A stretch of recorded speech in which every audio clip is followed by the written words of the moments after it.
Buenas noches, tardes o días, sean bienvenidos a su canal Adventía. Vamos a estudiar el día de hoy la lección número 5, que es la ira del amor divino. Y es que nosotros muchas veces cuando escuchamos la palabra ira, la relacionamos con algo malo, algo que nos va a hacer perder los estribos, cuando tal vez hablamos, decimos, reaccionamos de una manera no tan correcta, o al menos eso es lo que nosotros como humanos muchas veces lo relacionamos. Pero la ira de Dios es una ira diferente, y justamente eso es lo que vamos a estar estudiando a lo largo de este video, y vamos a ver diferentes historias que nos ayudan a comprender la ira de Dios, o hacia dónde o en qué sentido está enfocado este concepto para cada uno de nosotros. El versículo para memorizar se encuentra en Salmo 78:38, el cual nos dice de la siguiente manera: pero él, misericordioso, perdonaba la maldad y no los destruía, apartó muchas veces su ira y no despertó todo su enojo. Como mencionábamos, él es un Dios de amor, que se enoja y demasiadas veces queremos o hacemos una distinción, ¿no? De lo que es el Dios del Antiguo Testamento y el Dios del Nuevo Testamento, porque decimos que es que el Dios del Antiguo era un Dios vengativo, era un Dios que se airaba a la menor provocación, era un Dios que no perdonaba si algo se pasaba, ¿no? Y del Nuevo Testamento decimos es que es un Dios demasiado permisivo, que habla solo de amor, que perdona todo. Y a lo largo de esta lección vamos a ver o a notar que el Dios del Antiguo Testamento y el Dios del Nuevo Testamento son el mismo. Y vamos a ver diferentes ejemplos que nos dan esta explicación del por qué. El día domingo, afligidos por el mal. Más adelante en la lección vamos a ver la forma de ira que tiene Dios. Pero algo que nos deja muy en claro la lección del domingo es que Dios no se aira con nosotros, sino se aira con lo que nos hace mal a cada uno de nosotros. En este caso es el pecado. Nosotros cuando recibimos el pecado, cuando hacemos pecado, siempre tenemos como eh, una paga a lo malo. Cuando nosotros pecamos, sabemos o ya estamos predestinados para que algo nos pueda suceder. Y Dios lo que quiere es nuestra seguridad. Dios lo que quiere es que nosotros podamos estar seguros, podamos ser seres alegres, que podamos estar bien, en paz. Y lo que Él desea de verdad de todo corazón es que tú y yo podamos ser felices.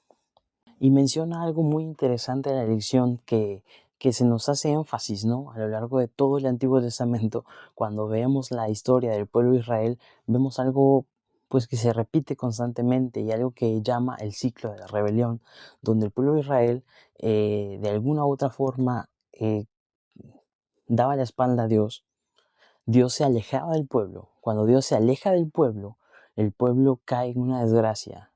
Después de caer en la desgracia, el pueblo se acuerda de Dios, lo busca más arduamente, lo busca constantemente, y de allí Dios vuelve con ellos y los libra. Entonces, eso nos hace pensar cuántas veces nosotros hemos dicho, es que el pueblo de Israel, ¿cómo rayos con tantas señales puede darle la espalda a Dios? Lo mismo pasa con nosotros hoy en día. El estar respirando, el tener un trabajo, el tener un techo, el tener comida, el tener familia, el tener amigos, es algo que debe de hacernos reflexionar y que debe de hacernos saber que, que Dios está con nosotros, y aún así le damos la espalda a Dios. Así como lo hizo el pueblo de Israel, nosotros también tenemos nuestros siglos de rebelión, y aún así Dios es tardo para la ira. Aún así Dios está diciéndonos: hey, yo te amo, tranquilo, trata de volver al camino, ¿no? Una y otra vez Dios está listo para perdonarnos, dispuesto para perdonarnos, pero nos está haciendo esas llamadas para que tú y yo no le demos la espalda y no caigamos como el pueblo de Israel en el ciclo de rebelión una y otra y otra y otra vez. Nos dice que no hay ningún caso en las Escrituras en que Dios actúe arbitrariamente. Dios siempre da esas advertencias. Dios no quiere que nadie caiga, no quiere que nadie sufra. Al contrario, Él siempre está diciendo, por favor, hijo, reflexiona, estate atento. Yo no quiero que nada te pase, yo no quiero que tú sufras, yo quiero que tú estés bien, una y otra vez. Y justamente eso es lo que nos llevaba a la parte del lunes. Dios es lento en airarse y nos manda a leer o a reflexionar sobre la historia de Jonás. Jonás era un profeta que Dios había mandado a Nínive para que fuera a predicar la palabra de Dios, porque Nínive era una ciudad que estaba hasta el tope de pecado. Ya Dios había dicho, ¿sabes qué, Jonás? Ve, tú diles que si no se arrepienten, va a destruirse por completo la ciudad. Jonás lo que hace es que después de un conflicto con esa ciudad, él tenía como que un conflicto con esa ciudad. A final de cuentas, él sabía que si iba a esa ciudad y no se arrepentían, hasta él podía morir. Entonces lo que hace es, en vez de ir a Nínive, huye. Y cuando Dios se le presenta nuevamente, Jonás le dice, es que yo sabía, yo sé que si yo voy allí, tú los puedes perdonar porque es lento para la ira. Vean lo que dice en Jonás capítulo 4, versículo, versículo 2. Y oró a Jehová y dijo, ahora, oh Jehová, ¿no es esto lo que yo decía estando aún en mi tierra? Por eso me apresuré a huir a Tarsis, porque sabía yo que tú eres Dios clemente y piadoso, tardo en enojarte y grande en espíritu, y que te arrepientes del mal. Odiaba Jonás tanto a los asirios que no quería que Dios le mostrara misericordia. ¿Cuántas veces nosotros no actuamos como Jonás? Que queremos ser jueces de aquellos que vienen entrando en la iglesia, o que queremos ser jueces de aquellos que están fuera de la iglesia y decimos, es que Dios no puede perdonarte a ti, has hecho mucho daño. Dios no puede perdonarte a ti, o sea, te gusta demasiado el baile, te gusta demasiado tomar, y nosotros nos volvemos jueces de ellos y decimos, yo no voy a predicarle a esa persona porque esa persona no merece el perdón de Dios. Y muchas veces queremos ser jueces, como lo quiso ser Jonás. Y Jonás sabía que Dios era lento para irarse, Dios jamás actúa arbitrariamente. Dios siempre da las advertencias. Dios había mandado ya profetas y Jonás era como lo último ya que Dios enviaba. Y Jonás lo que quería o lo que deseaba era la destrucción de esa ciudad. Pero Dios le dijo, no, yo lo que quiero es que se arrepientan. Y eso es lo que Dios quiere con nosotros hoy en día. Que vayamos, que prediquemos, que digamos a las personas que sean diferentes, que seamos diferentes y que nosotros podamos ser y dar un mensaje a todo el mundo. Que Dios es lento para irarse, que Dios lo que quiere es que procedamos al arrepentimiento. La reacción de Jonás destaca cuán centrales son la compasión y la gracia de Dios en su carácter. Y ojo, el libro de Jonás, ¿en qué parte de la Biblia está? ¿Antiguo o Nuevo Testamento? En el Antiguo Testamento. Y Jonás lo describe como un Dios piadoso y tardo para la ira. Dios es el mismo, ayer, hoy y siempre. Dios siempre va a estar al pendiente de lo que necesitamos. Dios siempre va a estar al pendiente para que nosotros procedamos al arrepentimiento, porque se alegra cuando un pecador vuelve en sí. Un pecador regresa, un pecador se arrepiente. Él lo que no quiere es lastimarnos. Él quiere que tú y yo podamos tener una vida plena. Ahora, ¿es correcto airarse? Sí, es correcto. ¿Jesús se airó? Sí. Y eso lo vemos en la parte del martes. Indignación justa. Y nos da 3 ejemplos en la vida de Jesús donde Él se airó, donde Él tuvo como una indignación, un dolor que se mezcló con esa ira y también con ese dolor. Y los 3 ejemplos son, el primero que nos da es cuando entra al templo y encuentra que el templo está hecho todo un desorden, que hay gente vendiendo, que el templo lo habían hecho, él lo dice como una cueva de ladrones. El segundo punto donde Jesús también se enojó es cuando los discípulos quitaron a los niños. Le dijeron, hey, sálganse, el maestro está ocupado, el maestro no puede atenderlos. ¿Cómo crees que ustedes niños van a tener tiempo para ustedes? Y Jesús les dijo, déjenlos pasar, de los tales es el reino de los cielos. Si no fueren como niños no pueden pasar al reino de los cielos, déjalos pasar. Y el tercero fue contra los fariseos, cuando él estaba haciendo milagros y ellos decían, ¿quién es este? ¿Acaso es lícito hacer milagros el sábado? Y él dijo con enojo y tristeza, los miró con enojo y tristeza. Eso nos dice en Marcos, en el capítulo 3, versículo 5. ¿Es válido airarse? Y la respuesta es sí. Hay que tener valor y airarnos, porque cuando alguien lastima a alguien que amamos, nos indigna. No nos gusta que alguien hable mal de esa persona que amamos o que alguien proceda o abuse de una persona que nosotros amamos.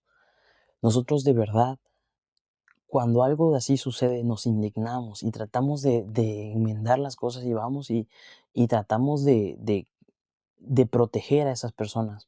Lo mismo pasó con Jesús. Si de verdad amamos la iglesia, es justo a veces indignarnos por la forma en que ciertos líderes hacen con ella, por la forma en que ciertos hermanos proceden con la iglesia. Es correcto indignarnos y también es correcto levantar la voz. Fue de valor que Jesús tirara esas mesas y les dijera que era una cueva de ladrones. Porque cuán fácil hubiera sido para Jesús entrar a la iglesia, al templo, y así como entrar, salir.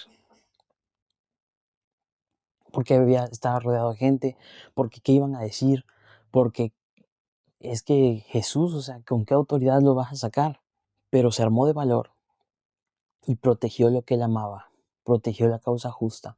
Y a veces eso debe de pasar con nosotros, debemos de armarnos de valor para decir en la iglesia, levantar la voz y levantar la mano y decir, hey hermanos, lo que estamos haciendo o lo que están haciendo no es correcto. ¿Cómo es que vamos a descuidar a nuestros jóvenes? ¿Cómo es que vamos a descuidar a nuestros niños? Es que ¿cómo es que estamos procediendo de esta forma si sabemos que Jesús no hubiera hecho eso? A veces el indignarnos es correcto. ¿Por qué? Por salvar y por proteger a algo que amamos. Y si amamos la iglesia, debemos de armarnos de valor y levantar nuestra voz. Es fácil ir con la corriente, pero lo que no es fácil es levantar la voz y decir, hey, estamos haciendo mal, vamos por mal camino. Jesús nos dejó ejemplo, que si amamos algo debemos de levantar la voz. Si algo no es justo, si algo está mal en proceder, es justo indignarnos y hacer algo más para cambiarlo. Indignación justa. Pero también debemos de tener mucho cuidado con caer en el legalismo. ¿Cómo podemos cuidarnos de justificar la ira egoísta como si fuera justa indignación? Es una línea muy delgada, hermanos. Eso nos lleva a tener un estudio más cercano, oración con nuestro Dios para que nuestro proceder y la toma de decisiones que tengamos sea la correcta y la debida, que Él siempre esté guiando cada uno de nuestros pasos e incluso las palabras que vamos a decir sean palabras dulces hasta cierto punto y no llegar a los extremos. Debemos de tener mucho cuidado con lo que hacemos, hermanos, mucho cuidado con nuestro proceder y mucho cuidado con nuestro hablar, porque no queremos que la iglesia quede vacía también por nosotros querer proteger causas justas cuando no lo son. Vamos a pasar a la parte del miércoles. Dios no se complace en afligir. Y es que justamente eso mencionábamos, que el Dios del Antiguo Testamento Muchas veces era que vayan y no dejen a ninguno vivo, vayan y desaparezcan a toda esa simiente, vayan y aplasten a todos sus familiares, niños, amigos, no dejen ni siquiera el ganado libre. Y muchas veces de ahí agarramos y decimos, es que Dios lo que quiere hacer es que quiere infligir dolor a ellos. Y no, no hay nada más alejado de la realidad que eso. Su ira se expresa solo y siempre contra lo que daña a su creación.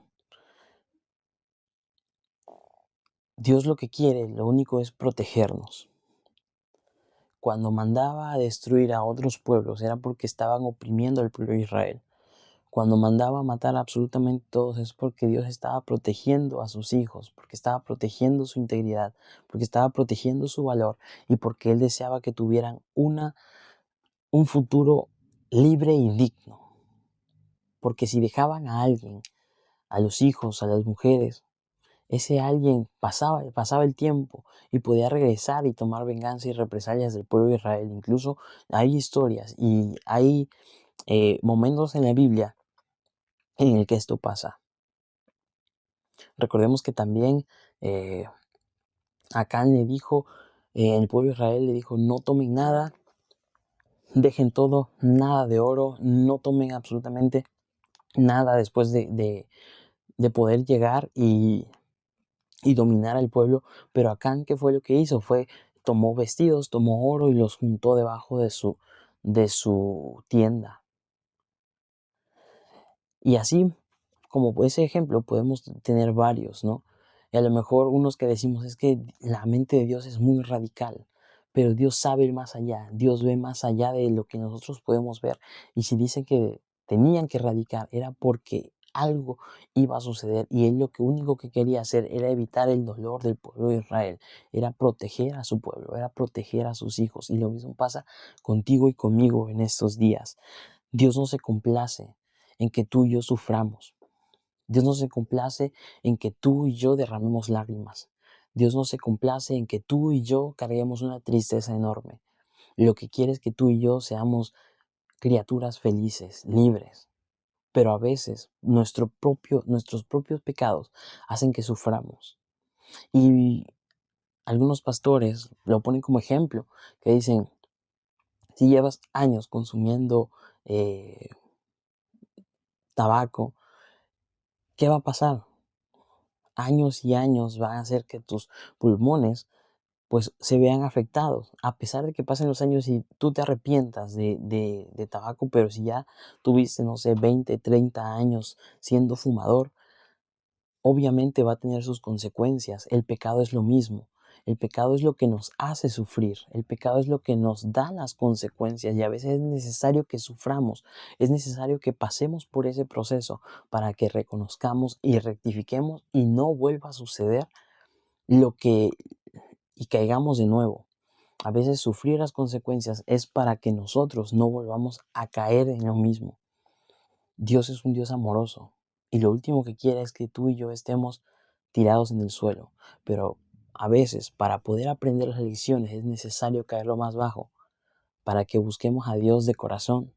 Y Dios lo único que va a hacer es levantarnos, quitarnos el polvo y decirnos, no te preocupes hijo, yo aquí estoy a tu lado y te voy a hacer aún más fuerte y voy a estar contigo siempre que tú lo necesites. Lo que nos enseña en este día es que Dios lo único que desea es nuestra seguridad y a veces hay que sufrir para no volver a caer en esos mismos errores. Eso nos tiene que quedar muy claro, que Dios lo único que quiere es que tú y yo estemos bien.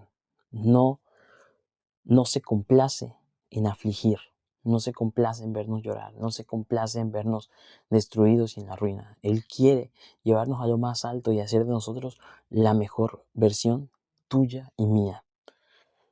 Vamos a la parte del jueves.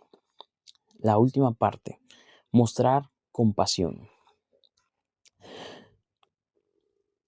donde nos mandaba a leer ciertos versículos. Por ejemplo, tenemos Deuteronomio 32, 35. Mía es la venganza y la retribución. A su tiempo su pie resbalará, porque el día de su aflicción está cercano y lo que está preparado se apresura. Y por ejemplo, también tenemos Proverbios 20:22. No digas, yo me vengaré, espera a Jehová y Él te salvará. Estamos rodeados de un mundo de injusticias, un mundo que tal vez donde nos han pisoteado, donde han pasado sobre nosotros, donde nos han quitado nuestras ideas, donde tal vez nos han quitado incluso nuestra voz, donde hemos sufrido abusos, abusos de nuestros jefes, abusos de nuestros padres, abusos de familiares, eh, abusos de la sociedad. De una u otra forma hemos sentido cómo han pasado sobre nosotros, cómo la vida a veces no es justa en esta tierra, pero Dios nos dice, tú tranquilo, mía es la justicia, no digas que te vengarás, eso déjamelo a mí, porque yo sé el tiempo necesario y el tiempo exacto en el que tú serás justificado. Yo siempre voy a estar a tu lado, siempre voy a velar por tu seguridad, pero eso déjamelo a mí. Hoy nos toca a nosotros mostrar compasión. A veces es difícil mostrar compasión. A veces es difícil mostrar compasión a aquellas personas que han pasado una y otra vez sobre nosotros, aquellos que han abusado de nosotros, aquellos que se han burlado de nosotros. Es difícil mostrar compasión a personas de las que es difícil incluso convivir con ellas. Pero Dios nos dice, no te preocupes, mía es la venganza. Yo voy a hacer justicia en su momento. Así como en el pueblo de Israel, tus antepasados, los antepasados, yo los cuidé, yo hice de ellos justicia. Cuando abusaban de ellos, también yo te voy a proteger. Y eso debe de ser también un aliento para nosotros y tal vez una seguridad, porque sabemos que no estamos solos. Sabemos que a donde quiera que nosotros nos paremos, donde quiera que vayamos, donde quiera que estemos, Dios va a cuidarnos. Nosotros somos hijos de Dios. Somos herederos de su trono y no va a dejar que pasen sobre ti y sobre mí. Cuando seamos abusados, sabemos que tenemos a alguien que nos defiende y eso nos debe de dar seguridad en donde quiera que nos paremos. Tal vez ahorita no estás conforme en tu trabajo, tal vez ahorita no estás conforme en tu iglesia, tal vez ahorita no estás conforme en tu familia porque de una u otra forma han pasado sobre ti. No te preocupes. Dios dice, mía es la justicia. Dios se aira, sí, pero la ira de Dios es una ira justa. Y si nosotros hemos obrado de buena forma y somos pacientes y sabemos perdonar, Dios en su debido momento dará la paga como corresponde a cada uno de nosotros. Eso debe de quedarnos muy claro. Dios es un Dios amoroso, pero también es un Dios justo. Y la ira de Dios se hará presente cuando deba de serlo, ni antes ni después. Dios, en su infinito amor, muestra siempre benevolencia, pero también justicia para cada uno de nosotros. Bueno, este fue el estudio de esta semana, sin duda alguna, una lección muy hermosa, una lección que nos deja ver y nos deja en claro que estamos siempre protegidos, que Dios siempre está a nuestro lado y que debemos de confiar en la justicia y en la ira de Dios. No me queda más que invitarte para que sigas este canal, que te suscribas, que comentes algo que tal vez se nos haya pasado, algo que te llamó la atención a ti. Dale like, comparte este video para que pueda llegar a más personas y así que este estudio pueda irse enriqueciendo más y más y que más personas puedan sumarse a esta comunidad. No me queda más que orar por ti, desearte una excelente semana y que Dios te bendiga.